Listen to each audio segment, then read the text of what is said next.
Question, friend. Ayan, kung may manghingi sa'yo ng nude photo sa social media, sa social media, anong reaction mo? At may nanghingi na ba sa'yo? Ang dami na, kasi syempre nakikita nila yung adult content ko and syempre syempre parang nagpapantasya rin sila na baka mabigyan ko sila. Ang lagi ko sinasabi, ang dami-dami ko ng pictures na pinost mula 2017 hanggang 2023. Ang dami niyong makikita, mag-google lang kayo ng konti. pero yun talaga, yung kita talaga.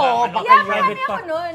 talaga? Lalo na nung nag-start ako sa Twitter. Kasi sa Twitter ako nag-start Okay, mag-post, X, diba? ngayon. So parang 2017 to 2020, post lang ako ng post halos araw-araw, puro nude pictures. So, Pero baka naman gusto nila may picture din sa ano mo, churbanist mo. May signature. May signature, May ganon. May ganon. Again. Baka gusto nila. May katapat. May katapat. may katapat na presyo din yan! Diba? Tama naman. Diyos ko, pero anong feeling mo? Siyempre, may mga nude photos ka sa social media account mo. Siyempre, yung mga kalalaki, nagbibingo-bingo yan paggabi. Karap yung picture mo. Anong feeling mo? Parang tingin sa'yo sex object. Pinagpapantasyan ka. Sex object tingin, siyempre. Ay, ang gandang sexy. Bingo. Letter O. Ganon.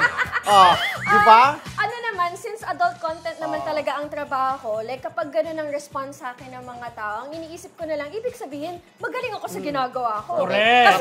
Kasi ang point ng trabaho ko is pagpantasyahan ako. And kung nangyayari nga yun, ibig sabihin, ginalingan, di ba? Correct.